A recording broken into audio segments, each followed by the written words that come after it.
What's up, everyone? Mike here from tastylive with another episode of Options in Action, a series where we take some old whiteboard videos where we talk about option strategies and concepts, and we bring them in more of an advanced lens into the platform, and we talk through some specific stuff. So we've talked about all kinds of beginner stuff, implied volatility, options premium, buying or selling options, calls versus puts, what have you. Today we're talking about options spreads. So there's a couple things here.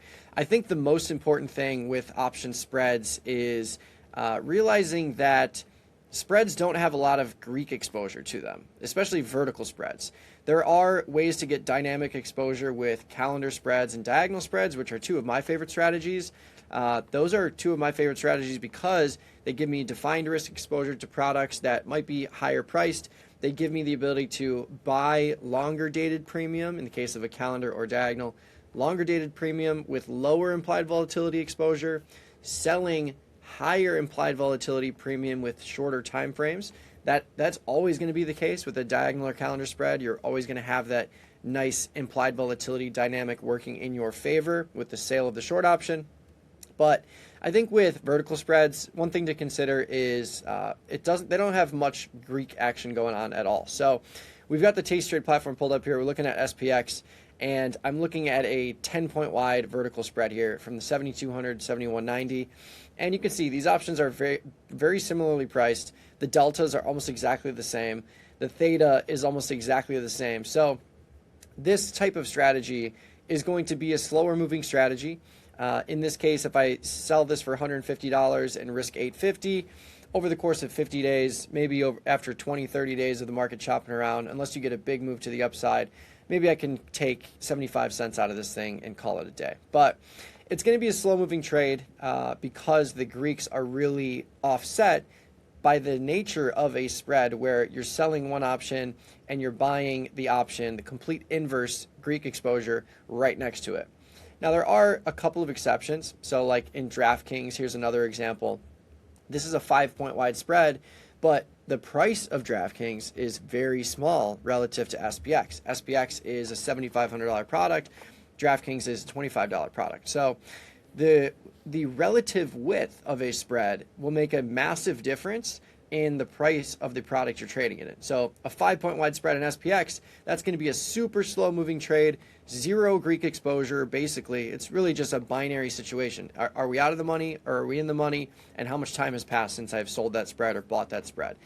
In DraftKings, you have much more Greek exposure because a 5-point wide spread in a $25 product is basically like selling a 300-point wide spread in a $700 or $7,500 product in SPX. So with DraftKings, you've got much more delta exposure, and you can see this here.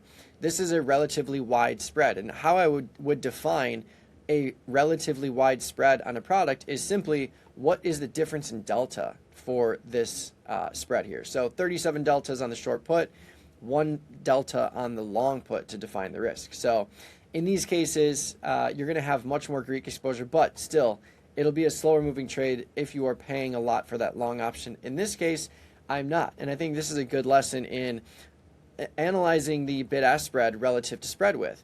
Like, why would I buy this, or why would I sell this 5-point wide spread in DraftKings where I have zero bid at 20, zero bid at 20.5, zero bid at 21, all the way up to 22.5? Like, I'm basically paying, let's call it 5 cents more to reduce my risk from a 5-point wide spread to a 2.5-point wide spread. And you can see that here. Instead of collecting 68 cents, I'm collecting 60 cents, but I'm reducing my risk by 50%. So always keep an eye on these lower price stocks when you're selling spreads specifically.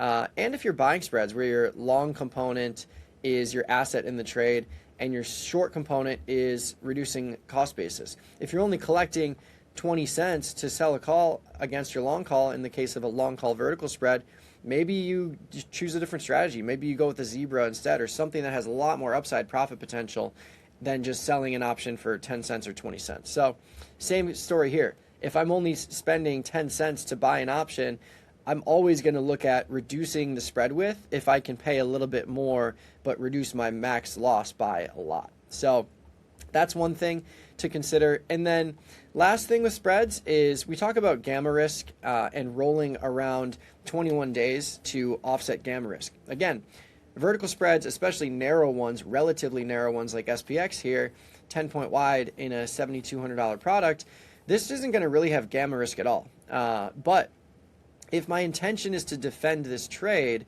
and this is the big difference between defined risk and undefined risk, if my intention is to defend this trade, if SPX approaches 7,200, if you look at extrinsic value on these options, you see your short option has more extrinsic value than your long option.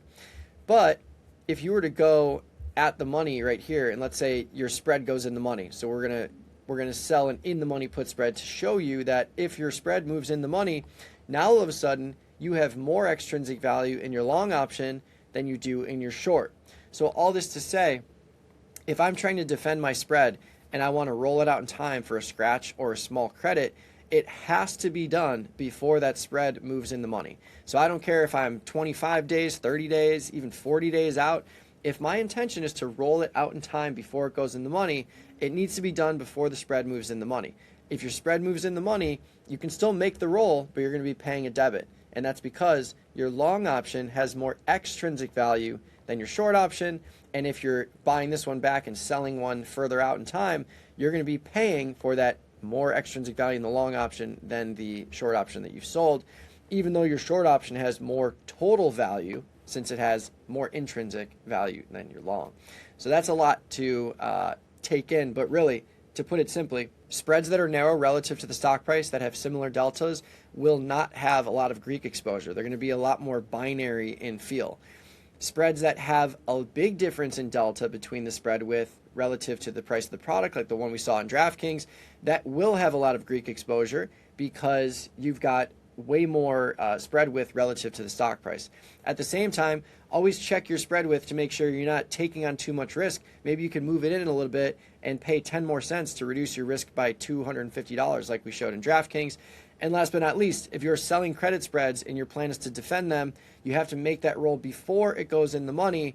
Otherwise, you're going to be paying a debit to make that roll, which reduces your max profit, increases your max loss, and you still need a directional move in the price of the product. So let me know what you think in the comments below. Please like this video, subscribe to the Tasty Live channel, and we'll see you on the next episode of Options in Action.